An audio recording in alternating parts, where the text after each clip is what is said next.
Welcome everybody. This is the September meeting 2025 of the Metropolitan Study Group of the SRIA. And today, I hope everyone's really well, and I hope you've had a wonderful break for the month of August. I hope you had a really, really great August. Today we have Frater Jack Kausch, and hello Jack, lovely to see you. And the title of your talk today is, sorry, what's the title? It's something character language. What is it? A 21st century real character language. Real character language. It's a curious title, Jack, and I look forward to hearing all about this. So it gives me great pleasure to hand over to yourself. Thank you all so much. Welcome to my talk, and hello from Berlin.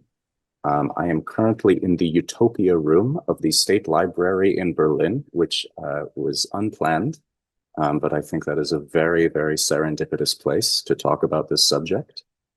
So I do not think it is an accident that I have found myself in the Utopia room today to have this meeting.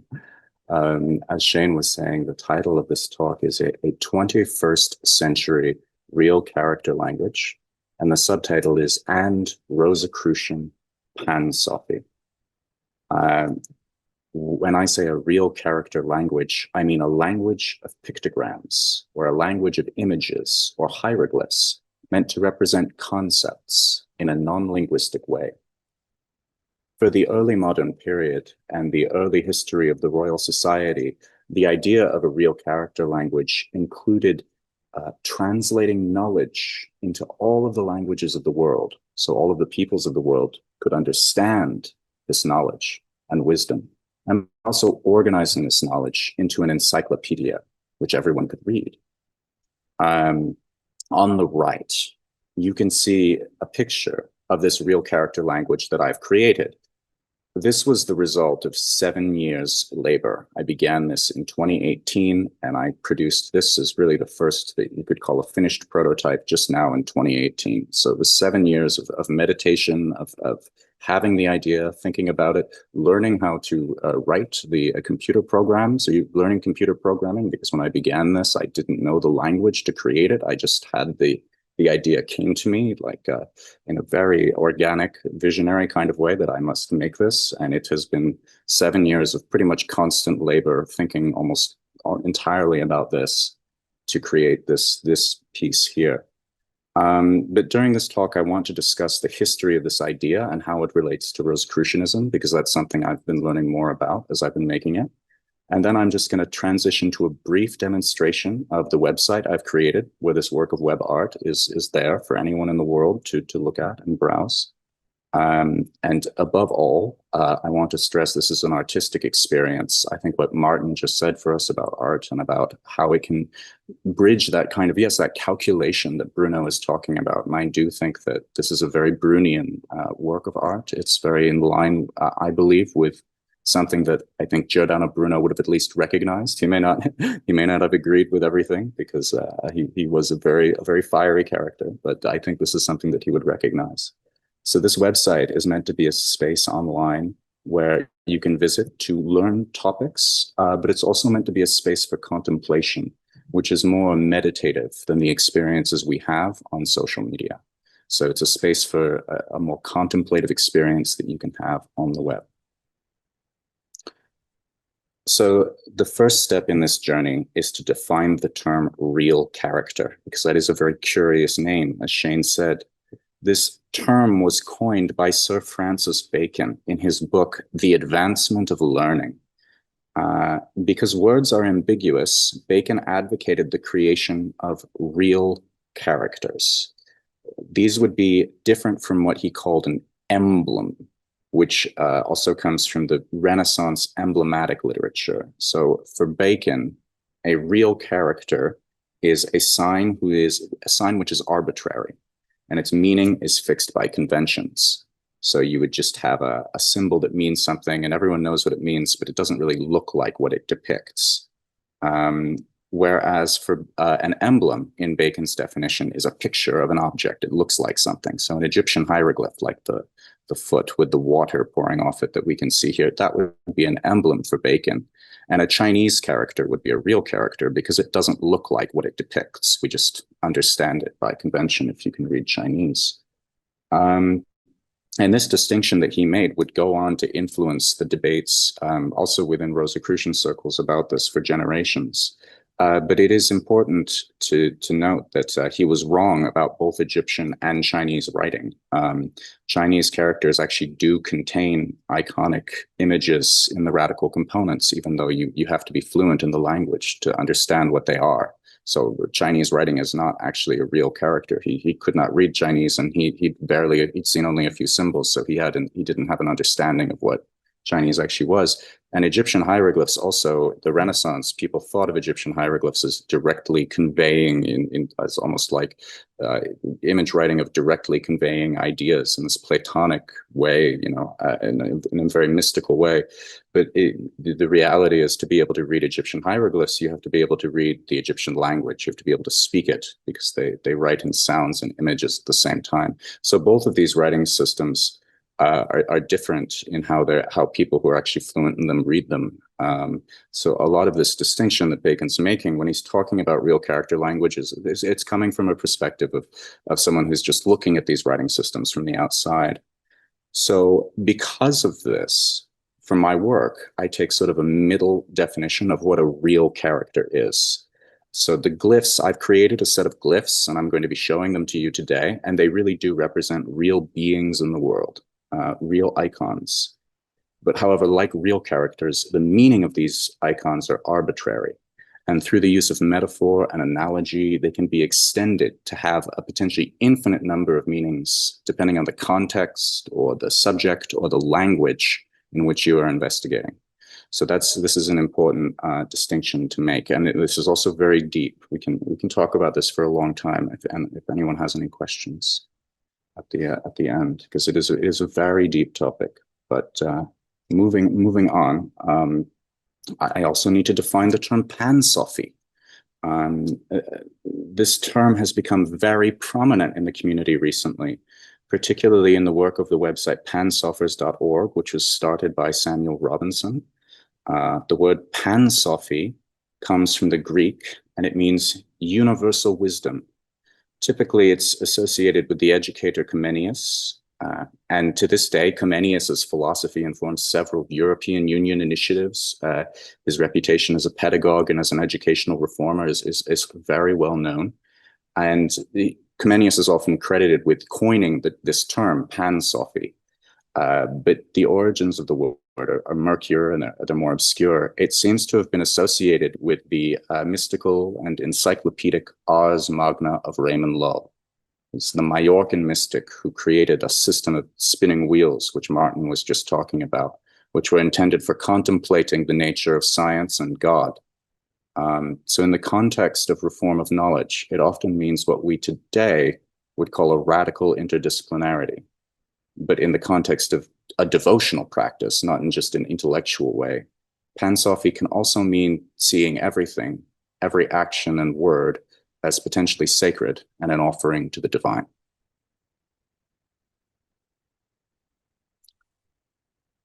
So next, I want to talk about why Rosicrucianism. Why are these ideas about language and about Pansophy I'm discussing, why are they connected with Rosicrucianism? And so I'm going to begin with Comenius. It's very clear Comenius was a popularizer of Pansophy in the 17th century, but some might wonder, why should we associate this famous educator with this Rosicrucianism? Why would he be why would we call him potentially even a Rosicrucian himself? In Comenius's novel, the Labyrinth of the World and the Paradise of the Heart, he had this to say on the subject. Then I heard in the square the blare of a trumpet, and turning back, I perceived a rider on horseback, calling the philosophers together. When a crowd of them gathered about him from all sides, he began to harangue them in 5 languages about the imperfections of the liberal arts and of philosophy generally. We know this is about Rosicrucianism because chapter 13 is called Concerning the Rosicrucians, so he's very transparent about what he's referring to.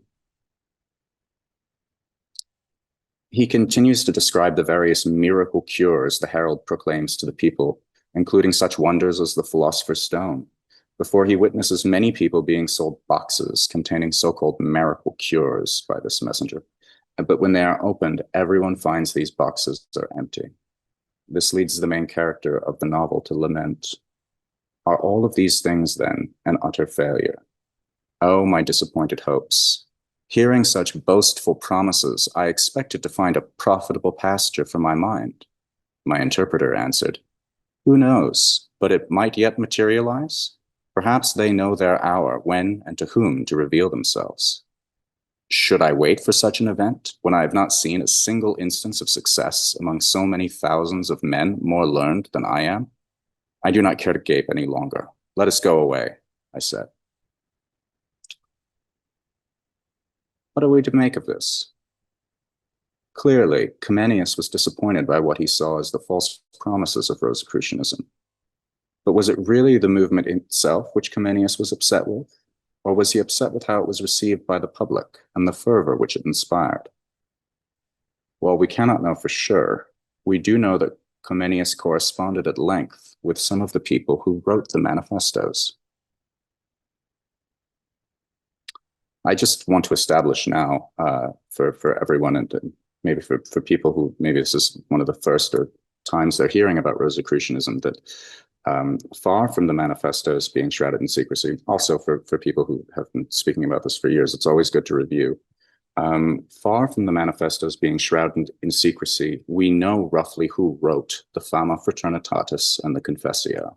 The best guess among the scholars is that it was a student prank done by a circle of students at the University of Tübingen in the beginning of the 17th century. These students surrounded the charismatic professor Tobias Hess, who was influenced by the book Naumetria by Simon Studian.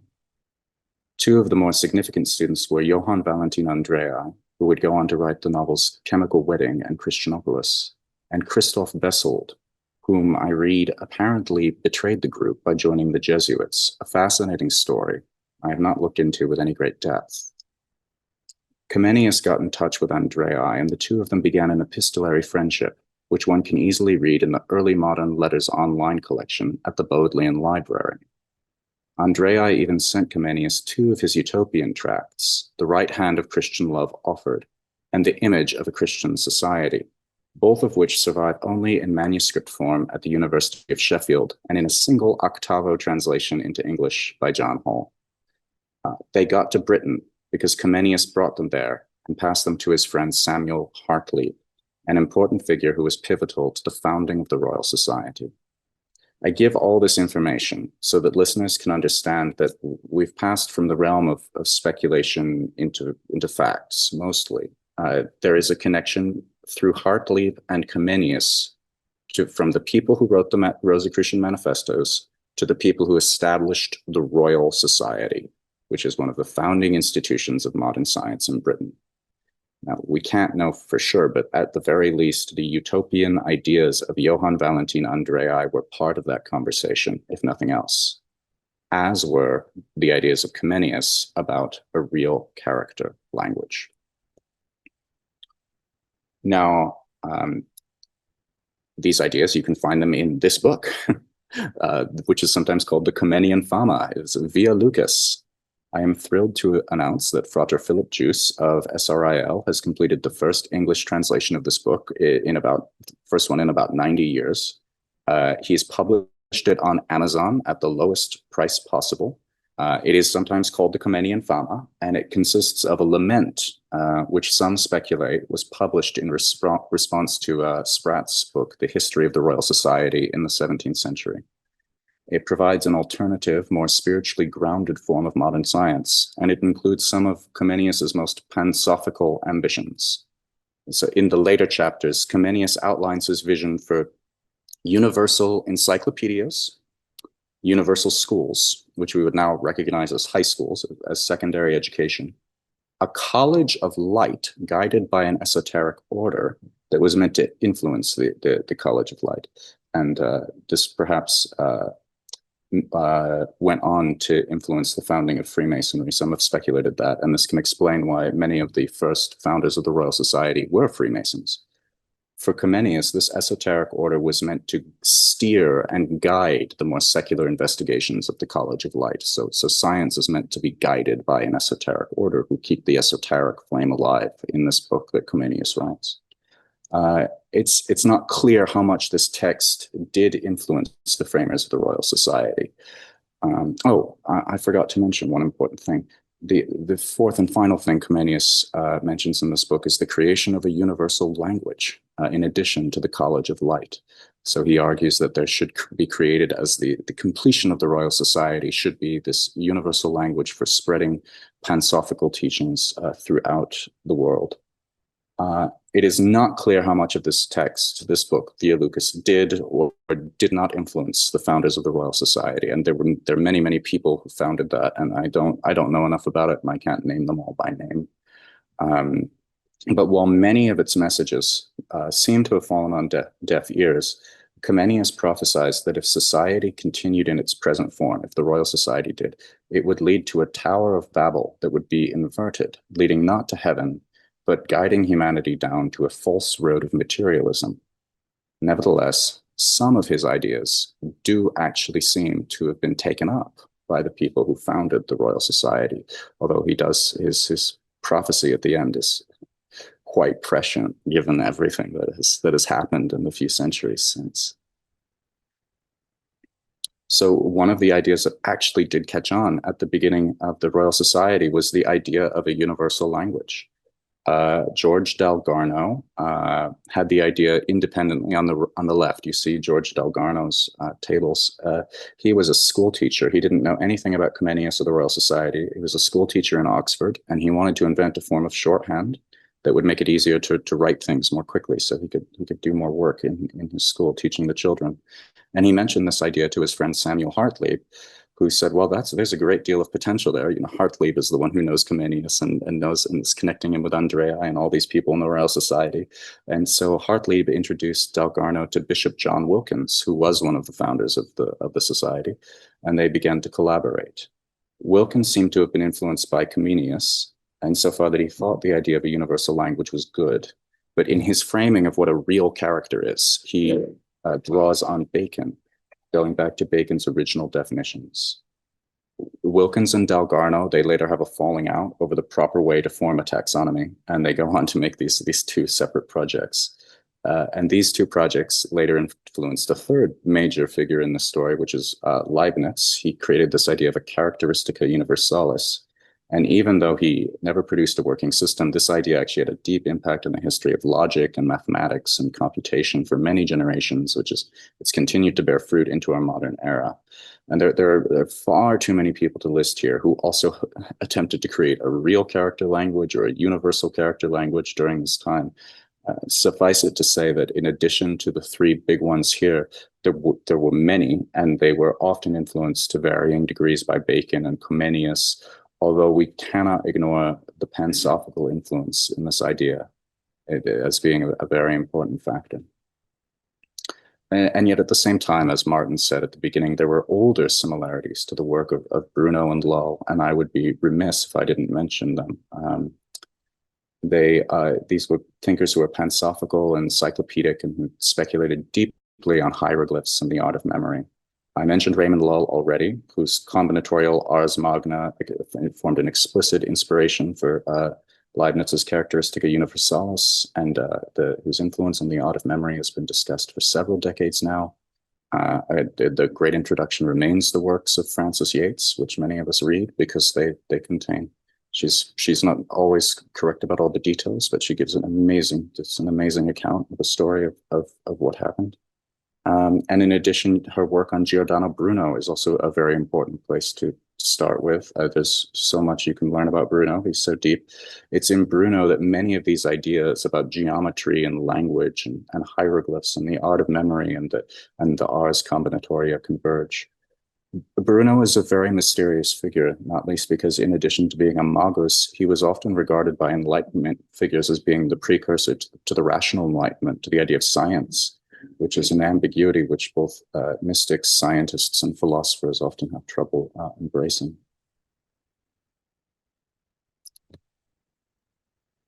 So to sum all of this up, The idea of a universal language is a significant tradition, which is at least adjacent to Rosicrucianism, if not deeply involved. I think I'm paraphrasing Favre in Theosophy, Imagination, Tradition, when he states that Rosicrucianism is the theosophy of Burma, of Jakob Burma, applied to the reform of the sciences. And when we read Johann Valentin Andrea's other novel, Christianopolis, and he also wrote The Chemical Wedding, he describes at one point his ideal university, which includes the theosophy of Jakob Burma as a subject, as well as a reform of the trivium and the quadrivium, implying that a Pansophical scientific reform as connected to Bohemian theosophy was always close to the spirit of that group. So while the search for such a language extends both before and after the beginning of the Rosicrucian movement, it is also a significant moment in the transformation of Rosicrucian and alchemical ideas into modern scientific ones, which included the rejection of many of these more mystical Comenian connotations in favor of embracing a Baconianism, which at least on the surface went deeper and deeper into materialism. One can only speculate if the alchemy of Newton and the many members of the Royal Society who were Freemasons meant that on some level, the lament of Comenius was perhaps heard after all. It's hard to know.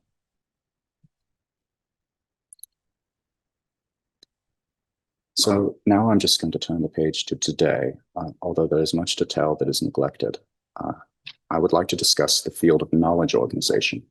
For as much as we discuss the mystic side of Pansophy, and it's always important to do so, there is also a scientific and rational side. All of the universal language schemes I have described today can be considered as knowledge organization systems. A knowledge organization system is a structure for organizing knowledge about a topic, either to preserve such knowledge, such as in the periodic table of elements in chemistry, or to enable other people to learn things and retrieve information, such as the Dewey Decimal System in a library. So you can think of it as a library classification system, but in fact, there are many such systems in the world today, even when we do not find them in libraries. I do need to make a few statements here. I originally wanted to make a language of images, which were commonly found in many languages. And this really grew naturally out of my interest and my desire to understand what language is and what is the nature of meaning. I make no claim that the system I've produced is universal, it's final or complete. It's simply a system which organizes knowledge in documents on a set of Lullian wheels, allowing users to combine hieroglyphs and read related Wikipedia articles. It's a provisional system, and it probably is not able to be translated into every language of the world. This is probably impossible, I don't know, but it certainly could be translated into many languages, although this always depends on every language's context, and often it reveals the differences as much as it reveals the similarities between every context, between languages or between scientific disciplines.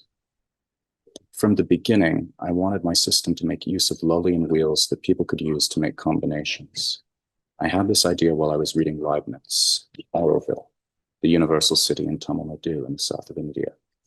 I used to go to meditate under the Mantra Mandir in the center of Auroville and visualize the wheels of the lotus fountain there turning and inscribe the glyphs on the petals of the fountain in my mind. That's what you can see in the picture on the right.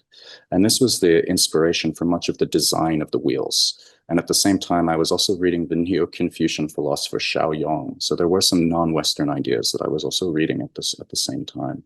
And so these things all had an influence on the design, but it was especially going here to this place beneath the temple that you can see pictured here and meditating and visualizing on this fountain that led to this design.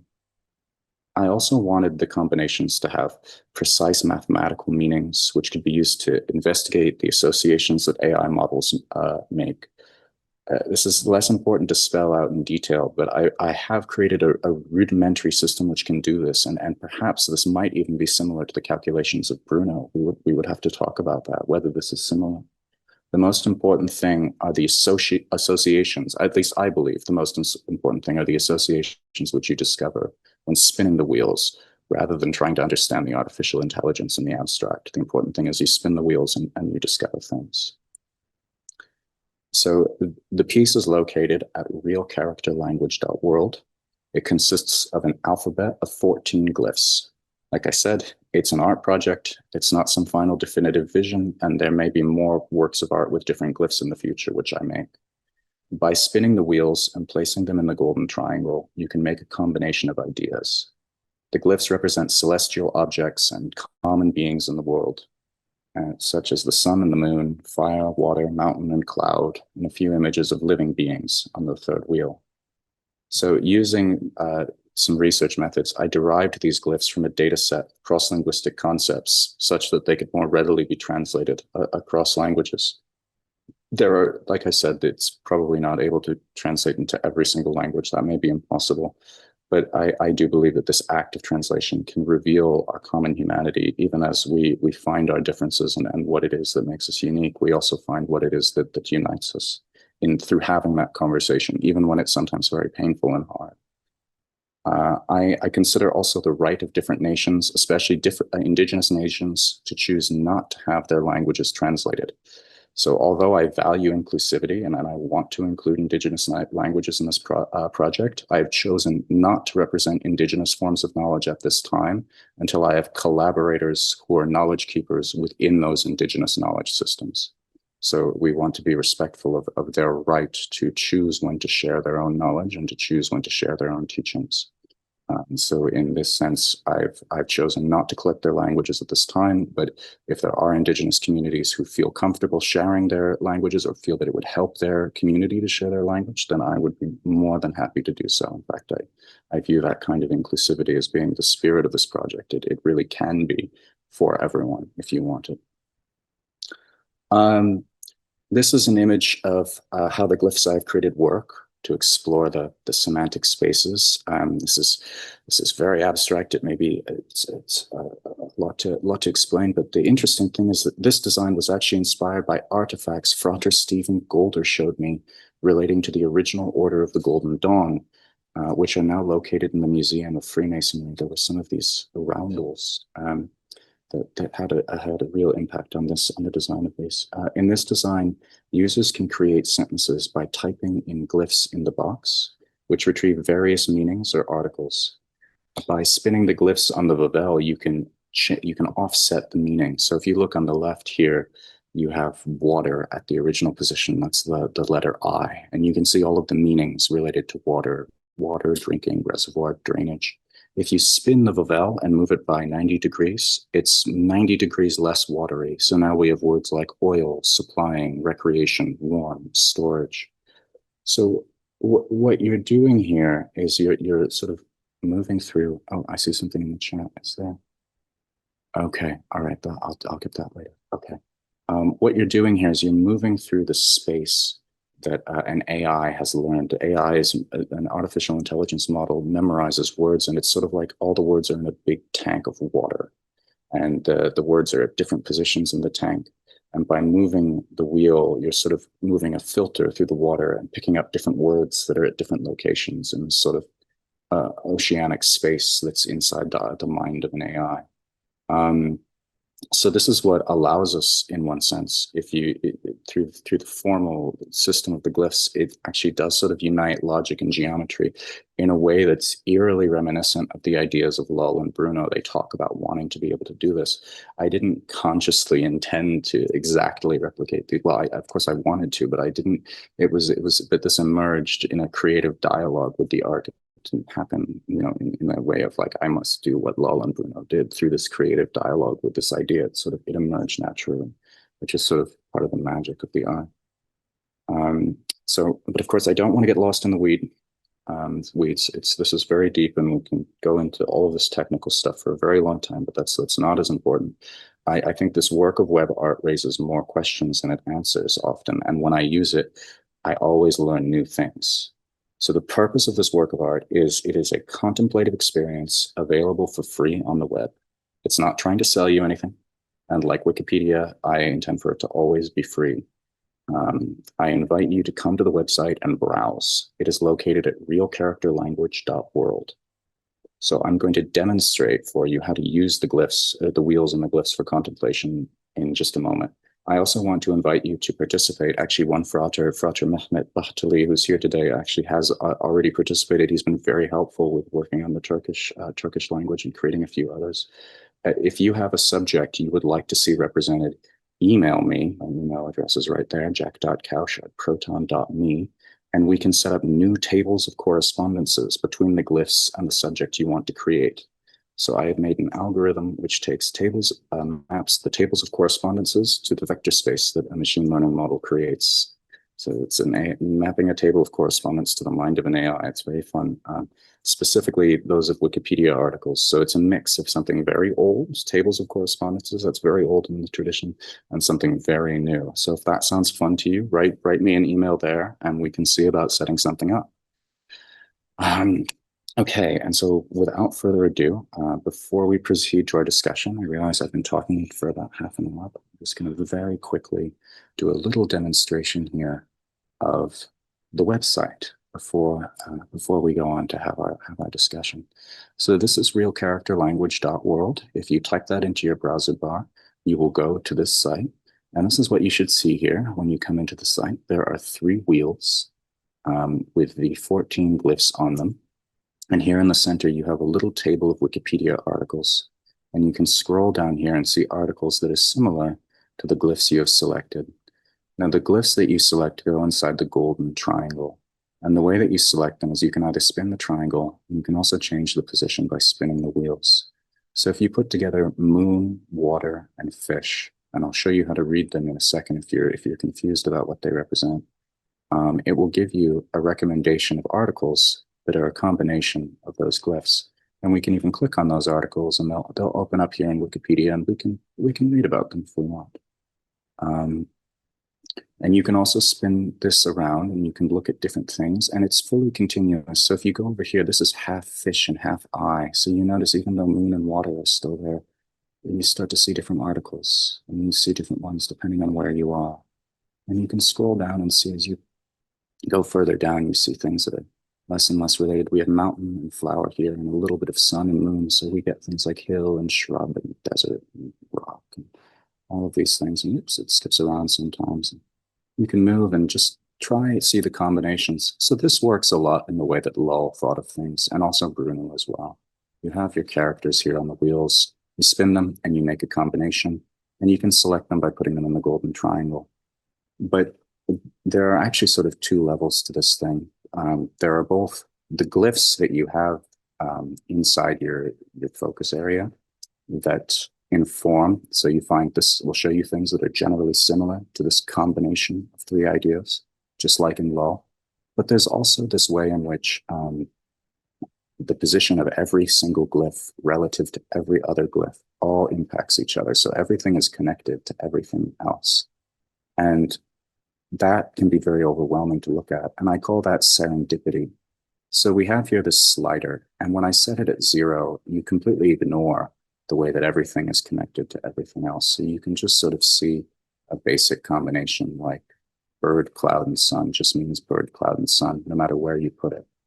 But if I put it at 100, it no longer matters where I put the golden triangle. I'm going to see the same articles all the time. And the only thing that matters is where everything is in relation to everything else. And when you do it that way, you tend to get very random articles. That's why I call it serendipity. So see, we have your physics, Walt Disney World, camera, Royal Albert Hall, alma mater. Why are these here? I don't know. It's just that at this exact position of all these glyphs, these things happen to emerge. So this is like you're drinking from the firehouse and looking directly at the AI. If I lower it just a little bit, even to 97%, we go back into the Raymond Lull world, where this is still there. It's impacting things, and words like golden eagle and lizard are coming out because we're on bird, and maybe it's a little bit more random than it would be, but it's still recognizably a combination of the things that are here. So by adjusting this, you can adjust the difference between looking at the whole. This is the holistic. You look at the whole, or you focus here on just this little part inside the golden triangle. And because it's smooth, it's not an either or, it's not a binary. You can choose the degree to which you want to focus on the whole, you want to focus on the part. And we call that serendipity, because that's how it functions. Now, you also don't have to touch that. That's what that does. You also just leave it as is. And then the other thing that you can do is you can switch your context. You can switch your language. And this can be very, very interesting. We sometimes have, for some languages, I've indexed it twice with different, Mehmet and Frater Batli and I worked together on this. So this one is Turkish indexed by words. And this one is Turkish indexed by documents. And so the second one here, it loads. They tend to be, excuse me, they tend to make more sense. So this is the word for moon in Turkish, and we have the moon right there, but it's sometimes less fun. We also have Yoruba and a few forms of mythology, but you can also do subjects. So for instance, this is Kabbalah. And if you go down here, you can read about many different things. I especially like to make combinations and then look down here. I've learned a lot about Kabbalah through doing this. Down at the lower, things such as 13 attributes of mercy. You can read about this very quickly. You can browse many, many different things. So this is very beautiful for contemplation, and I've learned a lot from it. At the top, it will usually just show you Sephirot, but if you go further down, you can see many, many different beautiful things. And sometimes things are different across languages. This is another thing that's beautiful. If you do hear chemistry in English, you'll see that chemistry in German is going to give you a slightly different, like I don't think this is iron. It's slightly different in German than it is from English. Right? So there's still iron here, but in the second position in German. So they're very similar, but sometimes the differences are more pronounced. So you can see slightly different things. Right now, there's just English, Dutch, German, Turkish, Bengali, Farsi, Yoruba. This is a West African language that I've done this one. I'm still working with a professor of West African spirituality on whether we will be able to associate the Orishas with this system. We may not be able to do it. Again, it's about being respectful and not trying to take a culture and shoehorn it into a set of categories. But this is one I made especially for the SRIA. Of course, the Kabbalah one is good for the SRIA, but this one is Egypto-Greek mythology. And I based this one off of the Interpretatio Graeca and the Hermetica.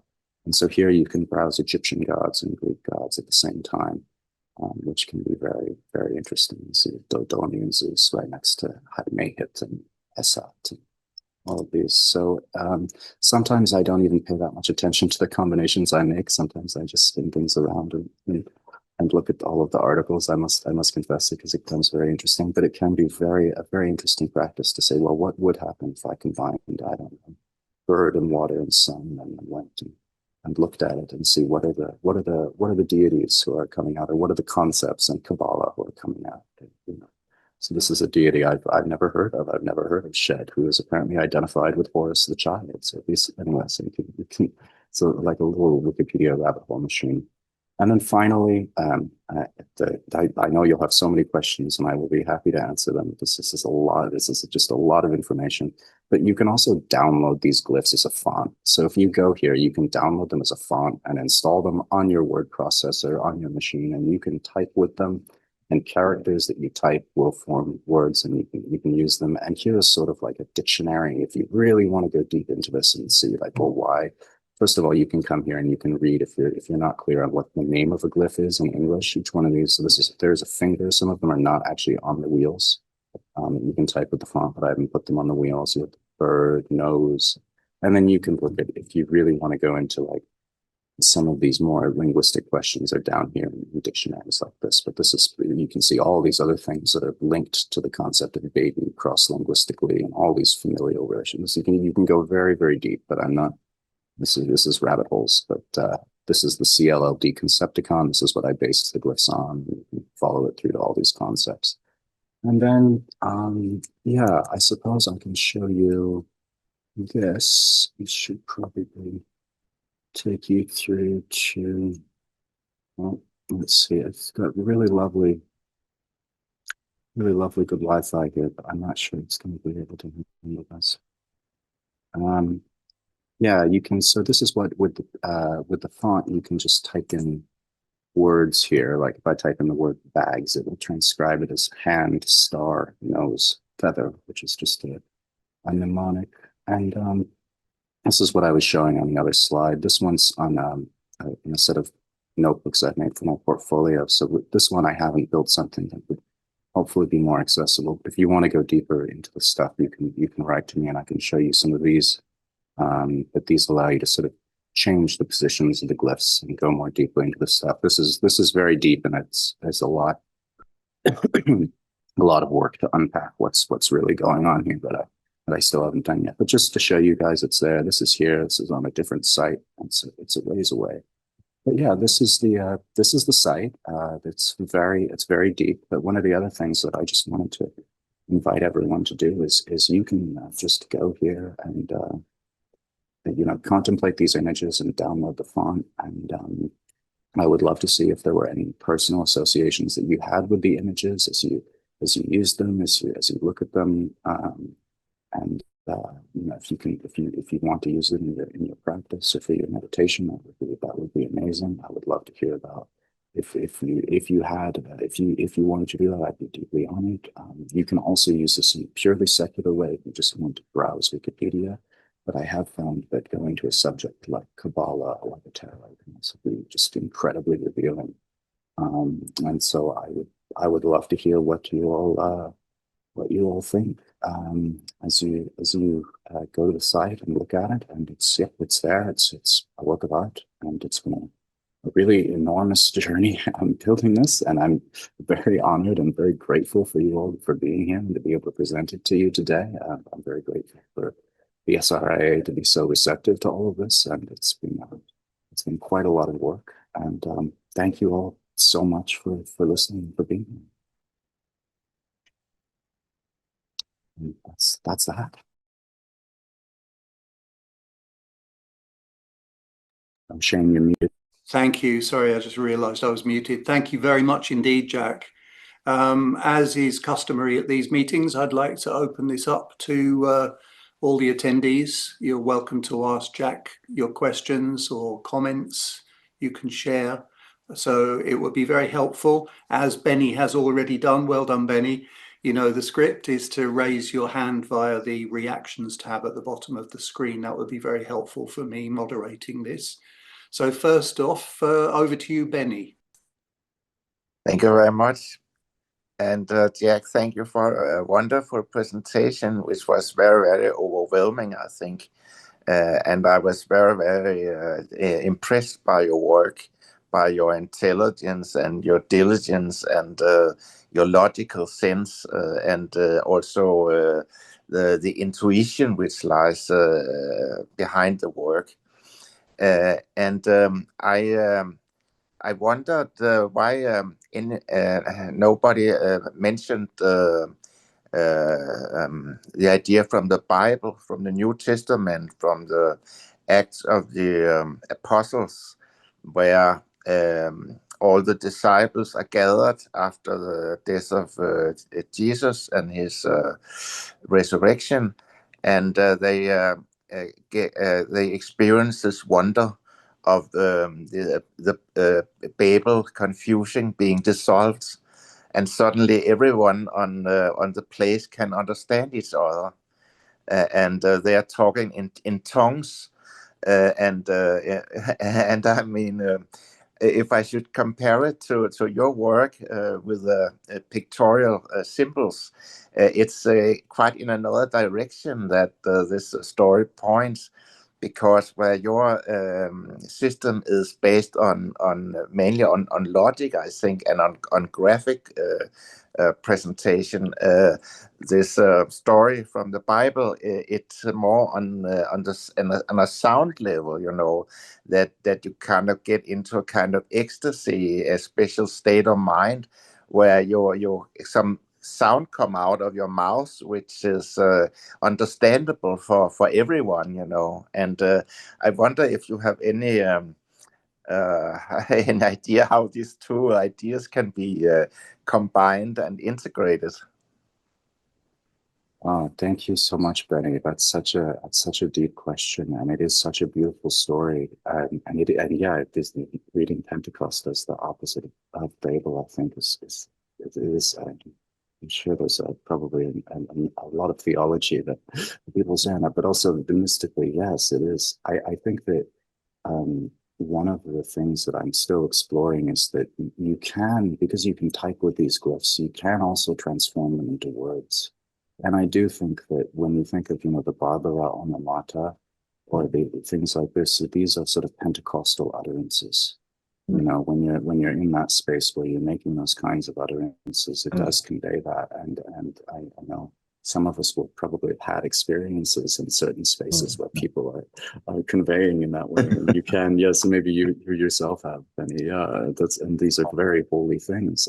And I think that it's at the intersection of the sound and the image sometimes where you can make that experience possible as well. So I'm open to exploring that, and that's absolutely the kind of more esoteric thing that I think it would be. I would love to see what teachings people might have on that sort of thing. Absolutely. Thank you. Thank you. Thank you very much, Benny. Over to you, Stefano. Thank you. Hi. I was really impressed with this talk. Thank you so much for organizing it, and well done, Jack. I also work in software in my mundane life, so your website is really, really well made. So well done. So I do have a question, because I'm not sure I really understood the overall purpose of the tool. But the first question I've got is, so you've got 3 wheels, right, that you can spin, and on the inner one you got the sun and the moon. Is that correct? Yeah. Yes. On the middle one, are those the 4 elements? They could be. They can be. So, and what about the larger one? I don't know how to classify them. Well, the larger one contains images of birds, fish, the eye and the feather, the egg and the flower, and the tree and the leaf. And these were, the way I derived these was I just looked at what were the most common concepts across languages. I had about 4,000 of them. And then I looked at what were the ones that were the best able to be represented as glyphs. And I got 26 best performing concepts after going through this. So for the third wheel, we're looking at the world of life. That's what they're meant to represent. And every character that's next to each other is sort of like its complement, like it's like a sister, not like logically a complement, but like it's a sister glyph. And everything that's across from each other is sort of like an object, an opposite in some way. So like fish is the opposite of bird. So if you look at what's across, it's sort of figuratively seen as opposites and sisters. So they are elements of life, basically. Yeah. Yes. Yeah. Elements of life. That's what's going on. Yeah. And so what was your idea to create something like I don't know, you probably know the Chinese book, the I Ching, where you meant to just open a random page and you're gonna get the answer for a problem that's on your mind. Was that the idea? Yeah. I was highly influenced by the I Ching, and Xiaoyang, actually the philosopher that I mentioned, he created a new Xiaogua, a different ordering of the 64 trigrams. And so I was looking at some of his thoughts about the different numbers behind the trigrams when I was first. So if you look, it goes 2, 4, 8, which is exactly, if you look at how the Bagua is constructed, the 8 primordial tries is very esoteric. But so I was influenced by the I Ching, and this is why I was thinking about that and about the eight trigrams in the I Ching. Yeah, but that's also very deep, and you actually need to read classical Chinese to actually understand that. So I don't. So I'll stop now. All right. Thank you so much. Thank you. So anybody else? Any questions, please, for Jack? Anybody at the Atlantis bookstore? Hasu, you have your hand up. Thank you, Hasu. Over to you. Thank you, Jack. That is a work of miracles. As I put down in my comments, I'm already messing around with it and looking around. And I'll tell you one thing, it is not too complicated. If you just quickly look at it and put your head around how the rings go around and what you're looking for, and the articles come up. I'm a simple person, and to me, it is fantastic. It's beautiful. It saves so much time typing things in, and also it tries to link different elements in different combinations and produce an answer of sorts. So you can sort of dig deeper. But I think it's a fantastic piece of work, Jack, and I think I'm sure this is a start of something much more bigger. And I think that what you produce is a very, very helpful guide as such to those who want to go further and research specific topics based on those rings, based on the articles that are, and then you can develop your own methodology and research tools. But yeah, Jack, fantastic. Well done. Thank you so much, Hasu. And it just makes me so happy to hear that you find it simple. That is exactly what I hope that it is that it is simple and you can have those experiences. So thank you. It's so kind of you to say. No, it's fine. I mean, I said, simplicity is the answer to things. You don't want to go down a rabbit hole and then get totally lost. This is just nice. This is like going down a cave, but it's nicely lit. I love that analogy. Thank you very much. Thank you. Thanks very much, Hasu and Brig. Lovely to see you as ever, Brig. I hope you're well, and Chris as well. Over to you. Thank you, Shane. Absolutely fascinating presentation. I'm sorry to have to tell you, but my brain is buzzing with this because it's taking me back because I have been a student of Theosophy and a member of the Theosophical Society for 30 or 40 years. And Blavatsky actually claimed, rightly or wrongly, that the universal language of humanity was once Sanskrit. I don't know whether there is evidence of that, but suffice to say, can I share with you? Please forgive me for this. Many years ago, I was invited to a meditation on really this universal language. And unlike many people, I didn't get a result. But however, 5 minutes later, I just went into one and I had this experience of a particular sandstone arch with hieroglyphics on both sides on this arch. And I didn't understand it. When I opened my eyes, a very dear old witch actually said to me, "Where have you been, my dear?" I said, "Oh," I said, "off on a jaunt." "Yes," she said, "that sandstone arch which you saw." I said, "What sandstone arch?" She said, "Those were the hieroglyphics on both sides and over the arch." I said, "Yes."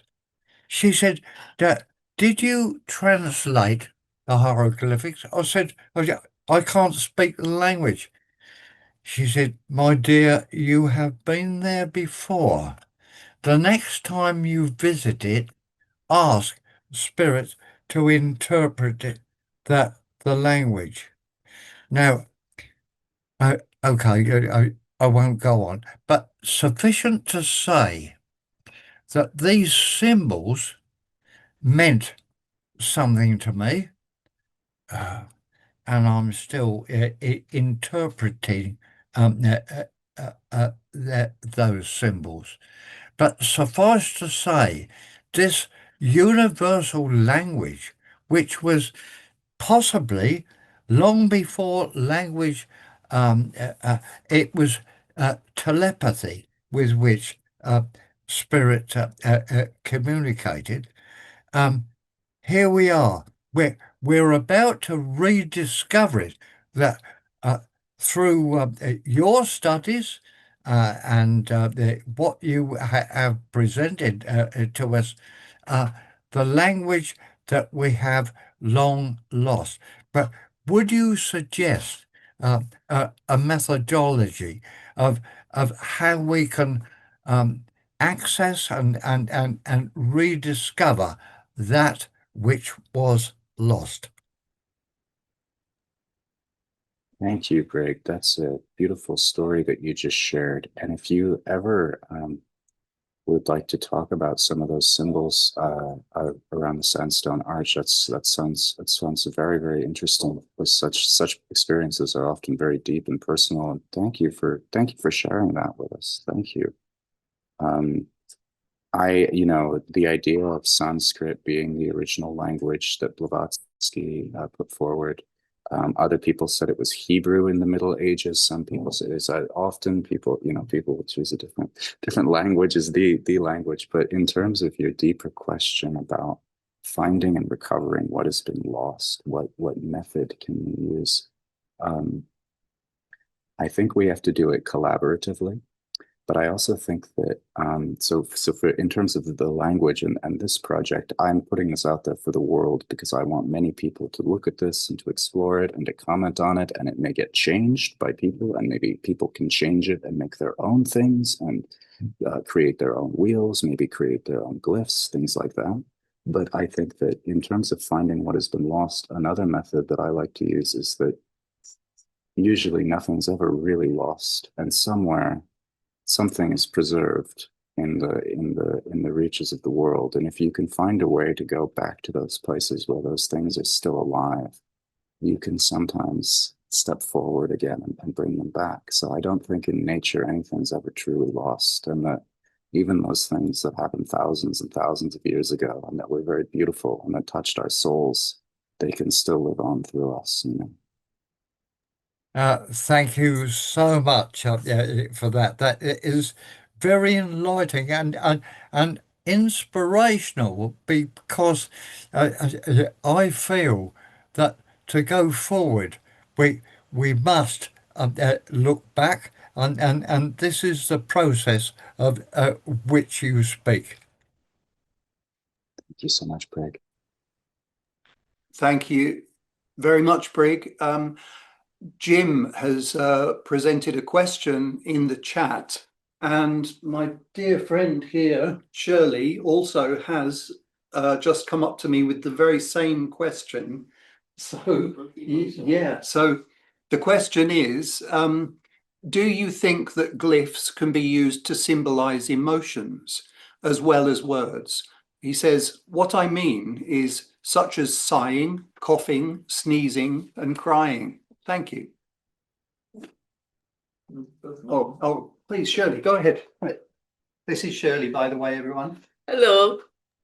Very interesting topic, very interesting. And I was thinking that, asking a question, can we or can you include emotion in language? Because we have the visual, we can see all the things from way back when, all the hieroglyphics, everything from way back when. We can hear the spoken word, people talk and we can hear, but we also feel. And when we feel, I think it shows there's a visual reaction to words. So isn't that a language? Or can we think about that as a language as well? Yes, I think we can. Thank you, Shirley. Thank you for your question. And thank you, Jim, too. Yes, I think we can think about that as a language. And I do. I hope this doesn't sound too mundane, but I do think that emoji and emoticons are trying to be that. Now, of course, we could maybe make something better that's a little bit more sophisticated than emoji. But these things do exist, and the people at Unicode, they have a whole subcommittee who are dedicated to making new emoji, and people will say, I want to express this feeling. Why can't I express that? And I think that that works very well as a cross-linguistic language because it has the faces and the images. Now, maybe we would say, but those aren't the correct images, or it's not the correct style, or we want to represent deeper emotions. Absolutely, we could do that. We could create things that are like that, but deeper. Absolutely. I think we could, definitely. Thank you. Interesting. Thank you, both of you, Jim and Shirley. And so over to everyone gathered at the Atlantis bookstore. We have at least, I would say, one person at least there who has questions for you, Jack. So over to you all. Wonderful. Thank you very much for that, Jack. It was superb and very inspiring for us here at the Atlantis Bookshop. I would like to start by proposing that Alexis is in charge of the Rosicrucian emoji subcommittee of the SRIA, and they start working on complicated emotional emojis like existential dread and, you know, a sense of destiny, and, you know, that's what they should be working on now. I think that'd be I'm wonderful. terrible at drawing. Yes. I want to say, Brig, you're the witch that gave you a bit of advice. I think that's lovely. It's really important advice, isn't it? That if you're having a dream or a vision and you don't understand it, ask for guidance. Yeah, I think that's a really, and there's obviously some Rosicrucian references that I could give for follow your guide, you know, is very much part of some of the early Rosicrucian writings. I wanted to say, though, Jack, I found myself where we're exploring your language here, having a maybe a slightly Neoplatonic interpretation, a kind of creation kind of interpretation. Like, I know that some of the philosophers, and I can't remember which ones, but some of them thought that there were some original thoughts, you know. So there was the first thought was divinity, and then the next thought was this. I kind of had this vision that, yes, maybe everything was created a bit like your wheel, you know. For the first thoughts were a kind of yin and a yang thought, a kind of light and a dark, and so then we came to the figures that could be elements, could be. If Empedocles was here, he'd definitely think they were. I definitely thought they were. But yes, start thinking, right, what would night and dark and sort of yin and water make, you know, and eventually, and what would that be with an egg? You know, you start to have a magpie then. I think that's how I was there. Until Brig talked, and I started to think, you know, it's almost like you talk about a witch who could say, right, you know, how am I going to magic up that magpie? A little bit of darkness and moon, a little bit of... Anyway, these were my interpretations, but I found myself thinking in terms of the creation of all things, not this speech, but of course they're very close, aren't they, with the word being the means to create things. Anyway, thank you very much. Thank you so much, Martin. And I think that I was thinking a lot about the Neoplatonists. I don't think you're wrong. And what I wanted to create was something that you could read on multiple levels. So you could read it on this higher level, like the way you're reading it, where it's about the yin and the yang and the four elements and the creation of everything, and how everything emerges. But you could also read it on, if you don't want to go to this level, you can just read it as, oh look, I can browse and learn about cool articles. I can learn about business. There's a business category in that right now. So I wanted to create something that had multiple, so that you can prepare yourself to be more ready to receive some of those teachings, these Neoplatonist teachings that I think you're correctly picking up on. Some of that was in there, but just by doing presumably mundane actions. So yes, I think you're on the right track. I like your interpretation. I just want to mention, one of your wheels is a wheel of virtue, and I think if we turned it onto virtues and we had thoughtful, clever, and playful, you'd probably get Hasu sort of as the answer, who's put in the chat, which made me smile, that this is a 21st century visual Esperanto.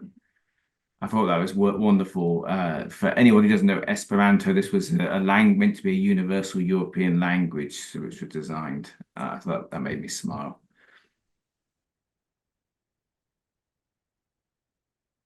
Thank you very much, Martin.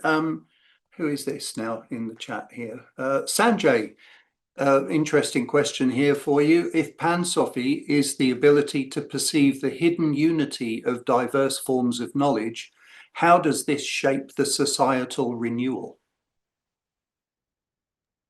Well, that is a great question, isn't it? Wow. Thank you so much, Sanjay. And I just want to say, you have a wonderful surname.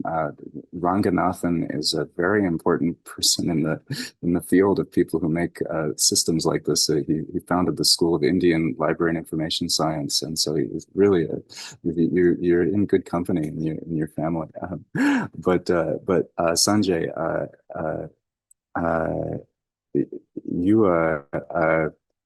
you're asking a question that I think is very important, because the world is, as Kristen was saying at the beginning, very, very divided.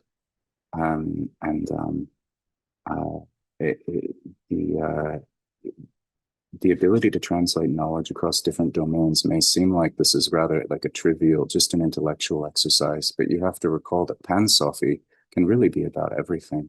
It can be a practice which can embrace very, very mundane things, very simple things. They don't have to be big, like all the subjects that we learn at school. It can be things like doing the laundry, chopping wood. There can be a Pansophy for those things as well, just very, very simple actions. And one of the issues that we have right now is that there's so much fragmentation in our world, and we're not able to have conversations with each other where we're not being manipulated by machines. So people are not able to understand each other, and there's strife, and goodwill and good intentions are distorted throughout the world right now. And this does put us into a state of there is an immense amount of chaos now. So I think performing practices, whatever they are, they can be practices of showing the hidden unity between things that appear to be different, and maybe even are different on one level, but on another level are the same. Finding that sameness again in whatever practice that you can find to do that. I feel like that's all of our collective work that we're called to do now in this moment. And it doesn't have to be through these very sophisticated, like different disciplines and all that. It can also be just chopping wood. It doesn't.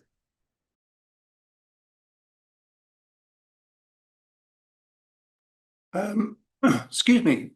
Thank you very much, Brig. You have your hand up again. Over to you, Brig. As I would, dear Shane, Jack, coming to Hasu's comment about keeping it simple, yeah, I have to say, I am a very simple soul. So I have a question here. How can we communicate the message of the past? Because the messages of the past, as I understand it, were very, very clear, and somehow we have completely and utterly failed to take it aboard, and also failed to communicate that message. Can you give us some sort of direction? It doesn't matter whether it's Rosicrucian or Masonic. How can we express that message to our friends, family, and all those around us, given the darkness that surrounds us at the moment? Thank you, Brig. It's a very big question, and I wonder if it isn't so big a question. I'm going to say what your words inspire me, but I wonder if it isn't so big a question. If maybe this is a question for the group to discuss, and people at the Atlantis to discuss as well.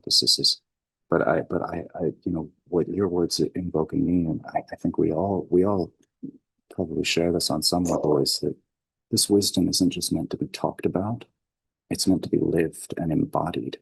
And if you look at what the ancients did in the ancient time with theurgy, it's not like a philosophical teaching that you go and you read a book about. You have to make it real in your action. I'm not saying that that's easy. That's very hard.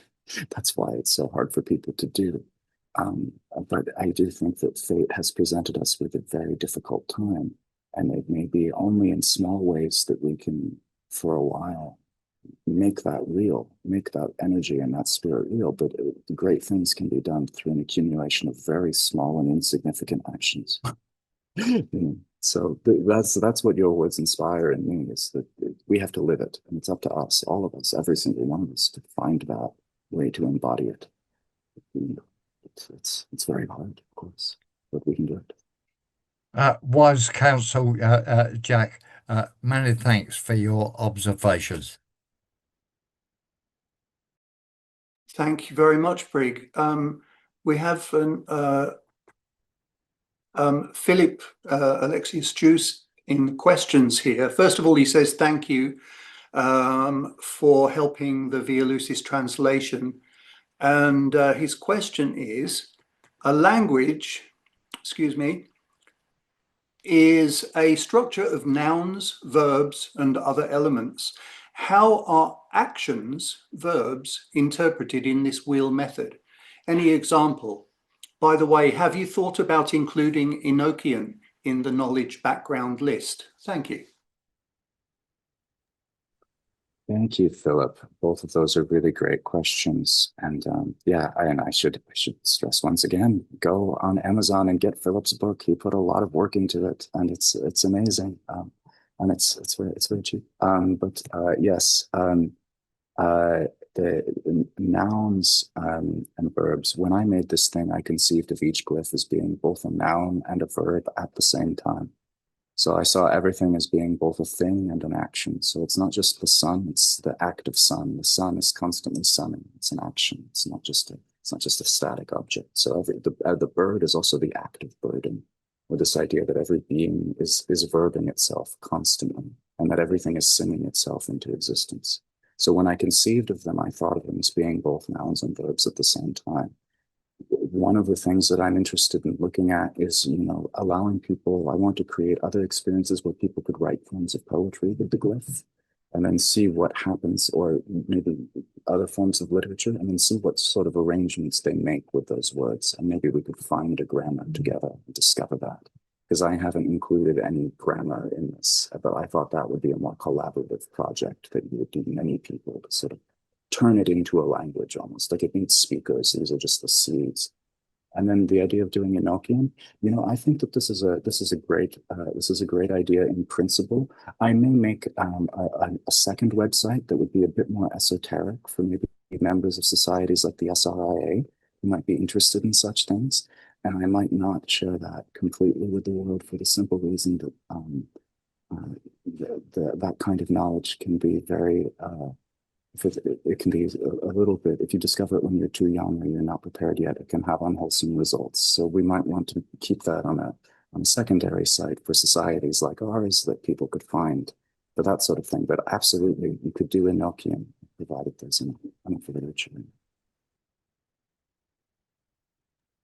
We have a question here, or a comment here from Richard in the chat. He says, I would be intrigued to hear Jack's thoughts on emojis being a pictorial change / development on seals, such as Goetia and other similar pictorial seals, especially given, the seals, where are we? Sorry about this. Especially given the seals appear to replicate electrical diagrams, taking the angle that we are electrical or electromagnetic beings. Do these allude to something along the line of emotions, in line with his thoughts on the subject?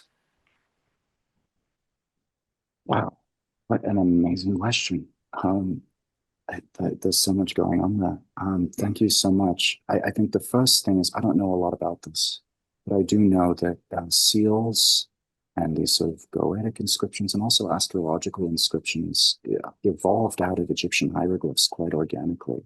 In fact, when I was in the Coptic Museum in Cairo, you can see the ostrakhan, the pottery shards where people first started drawing these kinds of seals, and they're recognizably the same as the Goetic seals we have today. So there is a connection where things were originally images and then they got abstracted into being, and I don't know a lot about this. This is something that people study this, and there are probably whole books about this. I know Marina Escalona Poveda, she is a scholar at, I think, Liverpool. She has been writing books or writing papers about this stuff, and I think a lot of it's open access. So if people are interested, you could look up her work about the connection between like hieroglyphs and these things. For emoji, I think emoji are very interesting because it is like a return to just depicting pure emotions, but they aren't the same in the sense as the hieroglyphs at all. I view what I'm doing is closer in sense to the original like hieroglyphs or oracle, but this more ancient approach, but in a new time. Now about the electrical diagrams, that's a really subtle question. I don't know if because circuit diagrams are depicting the actual circuits, and yet they do sometimes seem to have, you can do a lot of things with circuit diagrams, and you can depict a lot of things that aren't just electricity. And that's also something I don't know a lot about. There could be a connection there, but I don't know if it's directly connected to electricity as such. But it's definitely something to think about. It's interesting.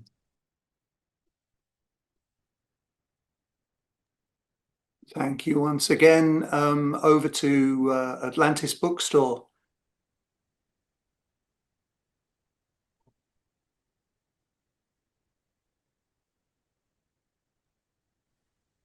I have this vision that in 3 months' time, you know, Jack thinks back to this call and thinks, oh yeah, I'll try and note him.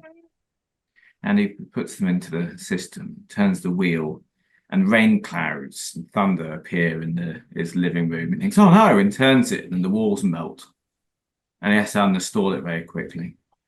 No, anyway, but seriously, Jimmy has a point he'd like to make or a question he'd like to ask. I think you are. There we are. Hi everyone. I was reading Kurt von Eckharthausen's book, Magic Principles of High Knowledge, and he's got chapter 10 is a language without words, and it says the intellect, it receives its feeling, it creates words from it, which is obviously the way we normally communicate and receive much of our knowledge, including scientific knowledge. But the heart, it receives its feelings and then creates pictures from it, and linking and saying that, you know, nature, natural law represents its language graphically and through pictures, and therefore this is the language of the soul, and the way to sort of access that is through cultivating love, and the more actions you do that cultivate love enables you to access this sort of language without words. And so I'm not sure I really had a question, but I guess would your project, could that enhance that kind of way of thinking, or help people to interpret this language without words? Because one thing it said is that, you know, the more words that a language has, the more it's open to deceit. But the language of the heart and the pictures that are created are less open to deceit. So maybe therefore it's a more potent way of getting a message across. If we were, you know, there was some talk about, you know, how do we influence or change the world in a positive manner. So yeah, that was kind of not really a question, I guess, but that was kind of some thoughts I was pondering upon anyway. But thank you, Jack. Thank you. Those are beautiful thoughts, and I think that those are the kinds of thoughts that I was hoping people would share or have when looking at something like this.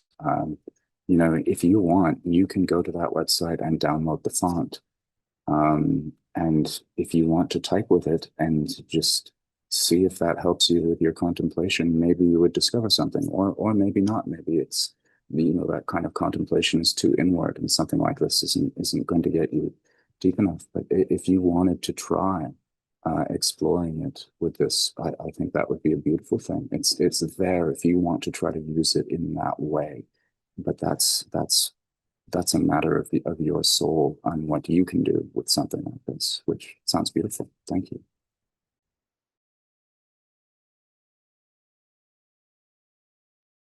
Benny, you have your hand up. That's right. That's right.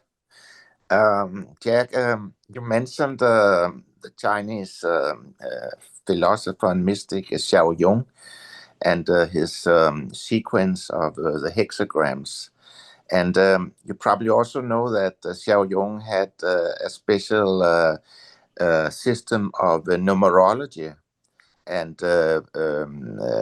divination, where he kind of took first phenomena that he saw with his senses, for example, a bird falling from a tree or an apple or something, and then he in his mind he intuitively transformed it into hexagrams, and the hexagrams was maybe also transformed into numbers, and then he made a kind of prediction of what was going to happen. And as an example, I would like to ask you if you have thought about your language being used for things like divination and maybe also magic. Thank you, Benny. Yes, I mean, I was reading some of those passages, those stories about Xiao Yong, where he does that with his son, as in the very early stages of designing this with him and his sons, and some of those stories, and it's amazing. His practice is incredibly deep in what he did, and also the contribution he made to Chinese philosophy. But have I thought about it? Yes, I have thought about it. And yes, I think it's possible for both of those things. But one of the reasons why I want to give this to the SRIA is that I believe that those practices need to be done very responsibly. And in a society like this, we have more guardrails for ensuring on these practices. Yeah. What would it be something that you would consider to bring on your closed website?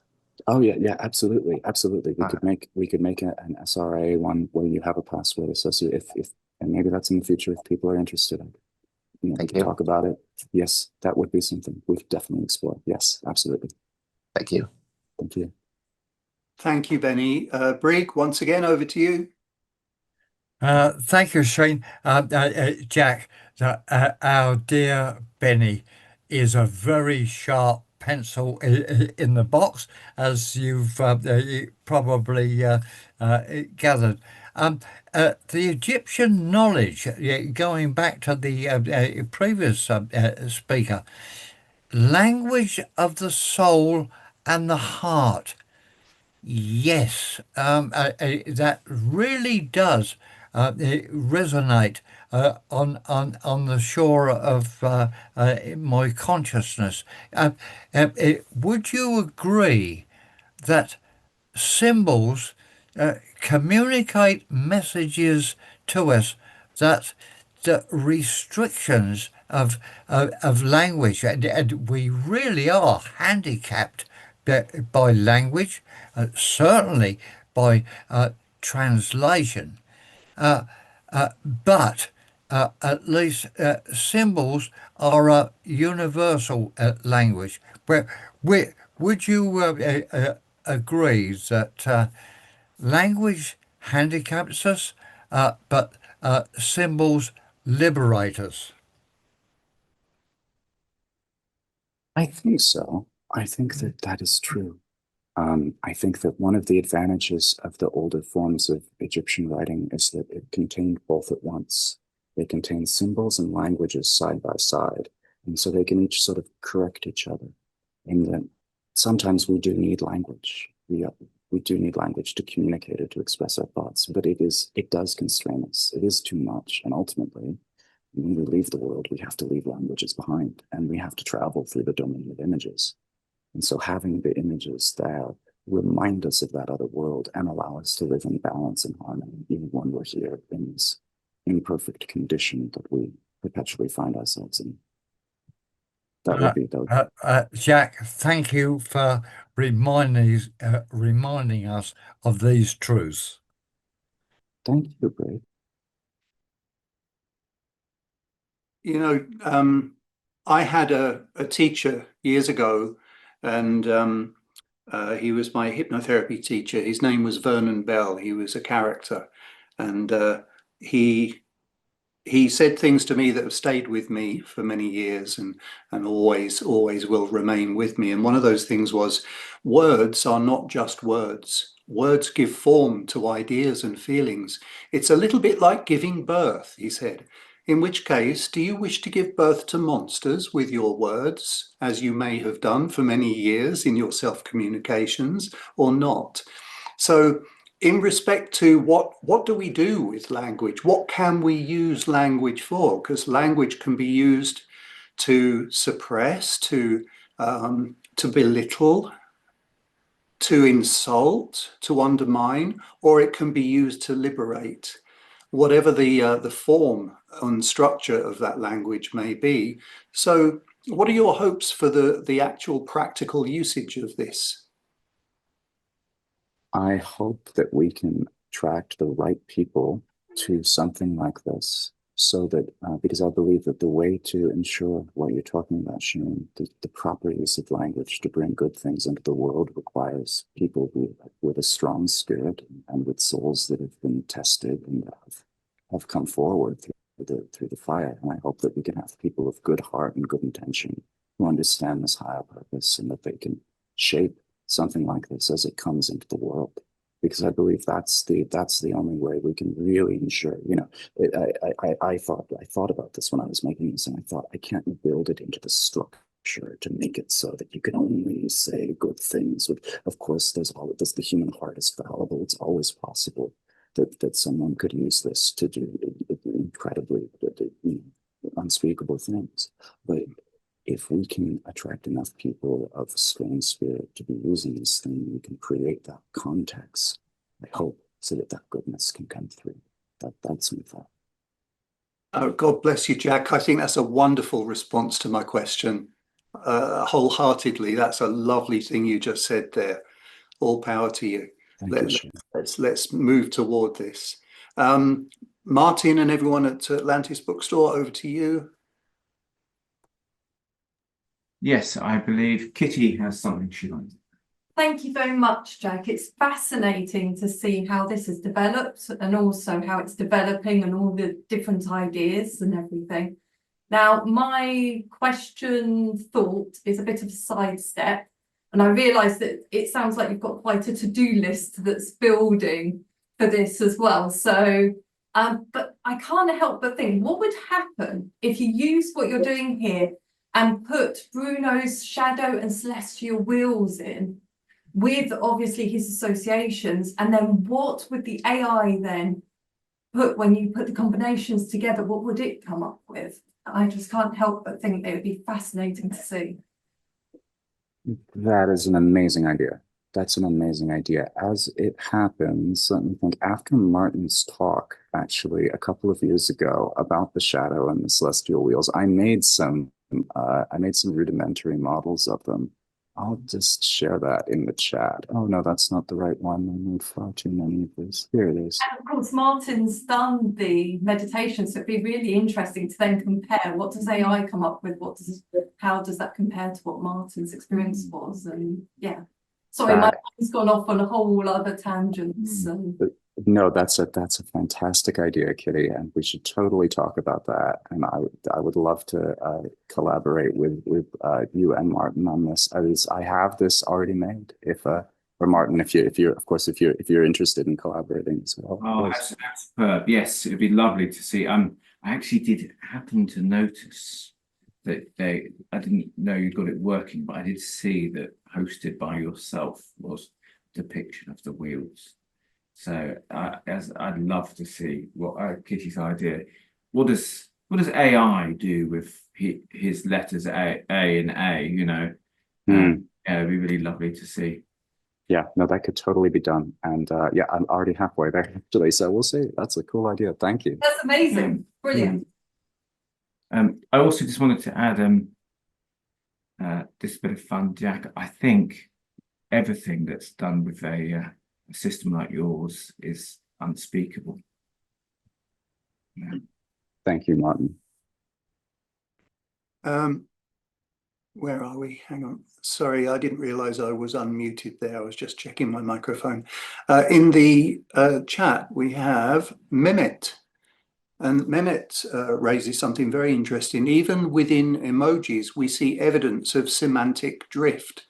A heart once signified affection, but now carries new shades of meaning. Older generations use the laughing with tears emoji, while Gen Z signals the same reaction with a skull. If meanings shift so quickly, doesn't this suggest that a truly universal symbolic language can never exist? Thank you, Mehmet. Great question. The answer, I believe, is yes. A truly universal symbolic language can never exist. I don't think it ever can. And I don't think that that's what this language I've created is. The images that I created were selected to be the ones that are most likely to be found across the world's languages. They're just the ones that you're most likely to see a tree. Most languages have words for fish and birds, actually, surprisingly. So you're most likely to have a word for one of these concepts in your language. The idea is that every time you switch a context, you're actually switching to a different set of meanings. And the way you define a new context is you say, I want to say that in my world, tree means sycamore, and I want sun to mean, I could say it means gold. And you could come up with a different set of meanings for each one of those glyphs and then give it to the AI, and that's your table of correspondences, and boom, it'll pull back a different world for you. So I agree with you, actually. No, there can be no truly universal symbolic system. There never will be. That's not possible because it's not in the nature of our world to be able to access things like that. But it's, these are not Plato's forms, but you can use them to express the forms because they can change meaning so many times. It's sort of this paradoxical thing. And so that's at least that's the way I think about it. But I actually agree with you, or I agree with your question that it's not possible to make one. No. Thank you, Mehmet. We have a very lovely suggestion here from Frank in the chat. It's a feature request, Jack. Would there be a way to get an exact position identification to be able to save and recall remarkable positions? Yes. I'm planning to make that. That doesn't exist yet. I'm hoping in the future to have like a wiki or some way to save it in the URL, and you can create articles for remarkable positions and write about them and journal with them. I'm hoping to have some kind of functionality like that. So yes, there is a way to get that. I haven't built it yet. I hope to make it soon and that it will be up there. Wonderful. John Helios asks here, how can we use this system to get into a deeper meaning of communication and mainly simplifying to reach out into one another? Okay, well, if I interpret that on how can we connect with each other, I'm not like how we can use it to communicate. I'm not sure yet. If I understand you right, John, I'm not sure I fully understood, but if I understand you right, that you're asking how we can use this to simplify communication, I think that I'm not sure yet how to create the correct medium in which this is going to occur. But I do think that if we can find ways to let people create their own expressions and save them, sort of the way that Frank is talking about, and then maybe you could share them with other people. I don't know what that would lead to, but I have a feeling it could lead to several fruitful and unexpected, interesting things. So I really do think these are collaborative projects, and I'm starting something that I hope more people use, and even if it's just a very small group of people like us here using this for something very deep, I think even that can have a very powerful and good impact in the world. So even if it's small. So those are my ideas. I'm not sure yet. I want to share it with people. I might make more, and then we'll see what happens. Yeah. It may be an idea to create some kind of shared repository where people, if they can save their particular correspondence positions on a particular theme, for instance, you could have a small group of people all exploring a similar theme, but obviously they'll explore it in different ways, maybe using the different languages for the symbols and so on, and then cross-collaborate or cross-reference each other's research. That is an amazing idea, Shane. I just took notes. Thank you. That's amazing. Most welcome. Brig, over to you. Shane, Jack, inadvertently, You have really opened a can of worms here, could I say, because basically you've inspired Sheen to actually address the difficulties of language, and I look forward possibly to a presentation that he will explore all this, because let's get back to basics, folks. Language. How do we communicate with each other? You, Jack, have suggested symbols, which hopefully remove the explanation of language. If Sheen could possibly explore the difficulties of language, for example, and this is just a trite example, allegedly it took 300 years to translate the classical Greek Bible into Latin, let alone all the other translations with all the difficulties that were here. Are we not? Is the question, do we have basically a difficulty in communication, irrespective of the languages that we speak?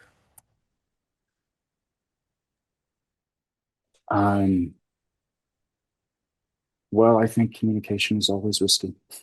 I don't know. I think there's always a chance that we'll misunderstand each other, and even with people whom you love, and that's just the reality, and that's why we all, have to put so much effort and good intention into it, because even with the best of intentions, it's very, very hard. And I think that's the reality. And yeah, it's hard. Jack, bless you. Thank you. Thank you, Brig. Once again, over to you, Benny. Thank you.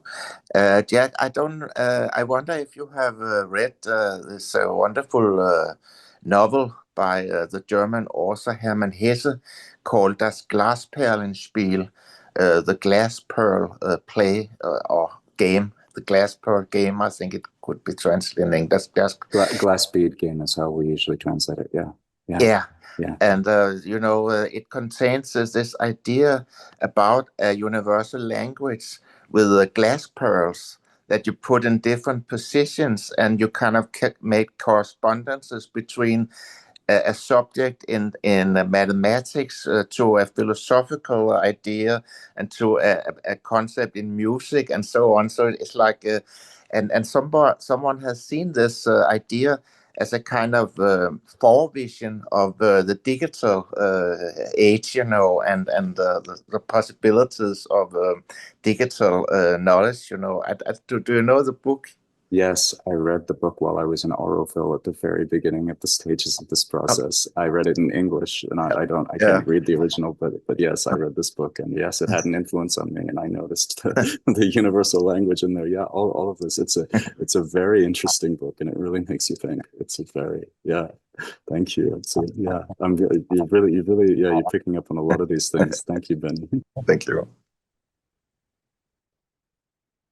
So, is there anything else anybody has to comment on or ask of Jack? If so, please raise your hand. That would be helpful. Anybody else at the Atlantis bookstore? We have a bless you, Benny, from Brig. I second that. Bless you, Benny. Anybody else? Okay. So maybe this is a natural conclusion of our meeting today. I would like to just pin our presenter to the main screen here for a moment. So Jack, on behalf of the Metropolitan Study Group of the SRIA, and thank you for all of the work that you've put in over the years in developing this. And I really look forward to hearing more about people's exploration of this this system, and to see what comes of this, because I do think it has a great potential, and particularly in relation to maybe small study groups based upon particular subjects, and then cross-referencing the findings and so on. Yeah, it was a wonderful, wonderful presentation. Great questions from everybody today. And yeah, thank you very much. If you want to say any words to round off today's presentation, over to you. Well, I just want to say thank you, Shane, and thank you everyone for being here, and thank you, Martin, for hosting at the Atlantis. Thank you, Rob. See you in there. I just appreciate so much everything that the ability to be able to speak here with you today, everything the Society does. I'm so grateful to you for keeping the flame of this tradition alive, and I feel eternally blessed that I'm able to be here and able to present this language to you at this time. So grateful. And yeah, I hope to see you all on the web. Thank you very much indeed, Jack. We're equally blessed by the fact that you are involved with us all in this ongoing research. And yeah, long may this continue to blossom and prosper. So I'm just going to switch the view here, just so that we have everyone on the screen to say farewell. Yeah, have a wonderful month of the rest of this month, and up until our next meeting on the 3rd Saturday in October. Yeah, lots of love to you all, wherever you are in the world. Take good care, and yeah, peace.